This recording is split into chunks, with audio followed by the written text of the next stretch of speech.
Okay, in this video we're going over the point number 27, column splice location. So right over here you can see the length h right over here specified here. This is h and this location is a. So it says only within certain half of clear column height. So clear column height is h, so only within certain half of that clear column height is going to be the splicing. The left splices, the splice location of columns. Okay, and for A is area for splice of column reinforcement, maximum 50% of total bar is spliced at one level. And here H is clear column height, that is what it's clear column height. So the maximum 50% of total bar is spliced at one level. We already know that. We have learned that from, let's see, where was that again? The splice of 50%. There you go. We know that from here, not more than 50% of the bar shall be spliced at one place in column and shear wall. Okay, so this is the same thing this time with a diagram, a schematic diagram. Okay, so right over that, here are the stirrups and the ties. For the stirrups and the ties, it says joint of stirrups or ties alternately at the main bars on adjacent corners of the column as shown. So they're going to be at the corners of the columns adjacently changing.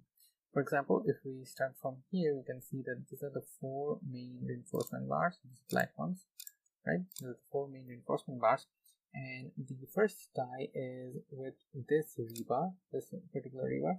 So the second tie of second tie bar is going to be of the adjacently second rebar.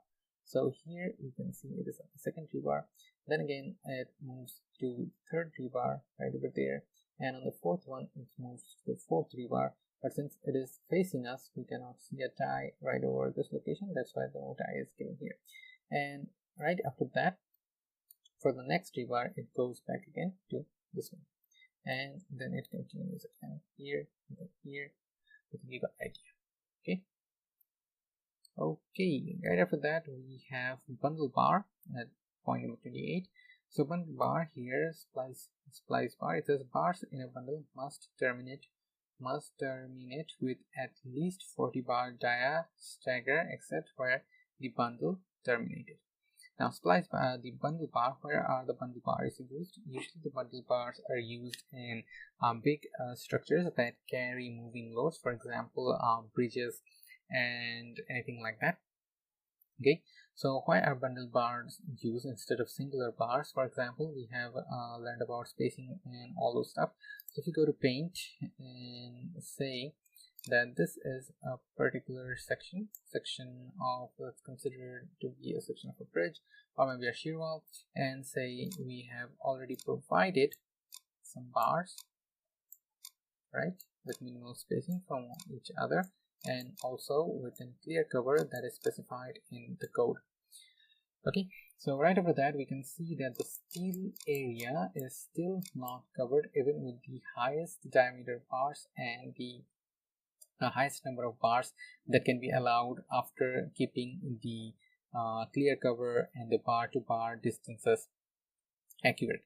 By bar to bar distances, I mean the bar to bar distance specification that we have already seen. So if we go right over here, there you go, the bar to bar distances. It says the clear distance between longitudinal bars shall not be less than 1.5 times bar diameter, 1.5 times the size of course aggregate, nor 1.5 inches. So that was in point 18 if you remember. If you don't remember, just go back to that video and watch it again. Okay, so in that case, let's say from this bar to this bar cannot be less than 1.5 inches. Or more than 1.5, less than 1.5 inches. Okay, and in that case the area still has not covered and we cannot place any more bars, and these bars are the highest diameter bars. In that case, how do you fulfill the area steel requirement, right? In that case, we're going to use bundled bars like that. Let me take another color like that. We're going to bundle up bars so that the spacing between them and the clear cover doesn't get interrupted, and it also covers the steel area requirements in the concrete section. Okay, all right. Right after that, we have opening in RCC walls. It says not less than 2 number 6 bars shall be provided around all door and window openings in RCC walls. The bar shall be extended beyond the corners of the openings to a distance equal to the development length but not less than 600 millimeters. So this is actually self-explanatory. There's nothing for me to explain here. And here is a schematic diagram. This is an elevation view. Okay, so since this is an elevation view, you can consider it for a top view, you can consider it for a side view, anything like that, just not a sectional view. Okay, right, so here it says minimum 2 16mm diameter bars, minimum 2 16mm diameter bars, as it says also here not less than 2 number 16 or 16mm diameter bars shall be provided around all door and window openings in RCC walls. Even if this is not an window door opening, if this is just the opening for architectural purpose, this is to be provided, this minimal reinforcement is to be provided. The bar shall be extended beyond the corners of the openings to a distance equal to the development length but not less than 600 meters. So these bars are extended. See, these bars are extended, and the extension beyond the corners of the opening development length. This extension should be equal to development length. So here the D is actually denoting the development length right over here, but not less than 600 millimeters. So in case the development length D is, let's say, 400 millimeters, then we cannot apply 400 millimeters for D. Instead, for the value of D, we're going to use 600 millimeters. Okay, for example, if we draw another diagram right over here, this is the shear wall, this is the opening, these are the bars. Okay, right over here, this distance is D. So D is development length, and we have calculated D, or we have found D to be, let's say, 700 millimeters. Then we're going to use D as 700 millimeters. But in case we found D, the development length, to be, let's say, 550 millimeters, then we're not going to be using this. Instead, we're going to consider D to be 600 millimeters, because here it says not less than 600 millimeters. Okay, so that was it, and that was it for the general notes section as well. As of now, we have completely covered the general notes as well.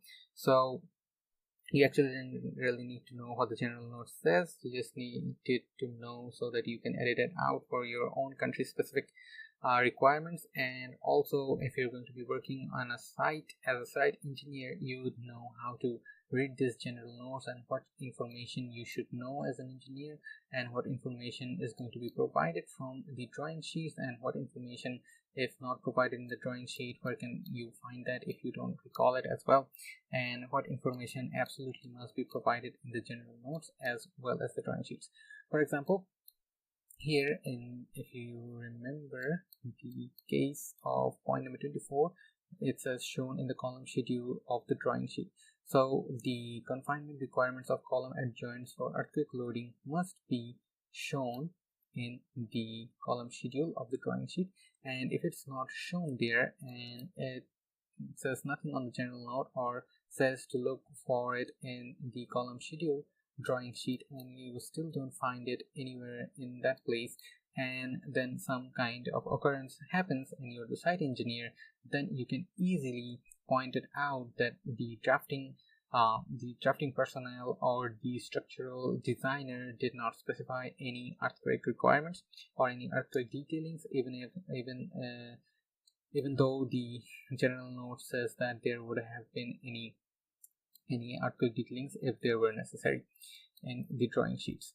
Okay, or maybe if things don't go that much sideways, what you can do is, if you don't see any earthquake detailings here and you realize that for the project you're working on, earthquake detailing is absolutely must, and the general note says that the schedule is supposed to have the earthquake detailing, then what you can do is you can call up the structural designer or the drafter and then ask them. You can ask them then, hey, from the looks of it, I think this project needs structural the earthquake detailing for the columns, but I don't see any earthquake detailings here. Is there any mistake in the drawings, or am I reading it the wrong way, or have I mistaken that this project requires earthquake resistance detailing? Okay, so that's what you can do as a site engineer as well. Alright, so yeah, that was about it. We have learned all the things that we were supposed to learn from this course, and so yeah, that is it. I hope you enjoyed this course and you learned something new and you learned something applicable, and this course will be helpful for developing your skills. It has been helpful for developing your skills, and by the end of the course, meaning now, you have learned something valuable, or you have learned something that you are confident in using. So yeah, all the best, and thank you very much for staying with me for all those lectures, and best of luck.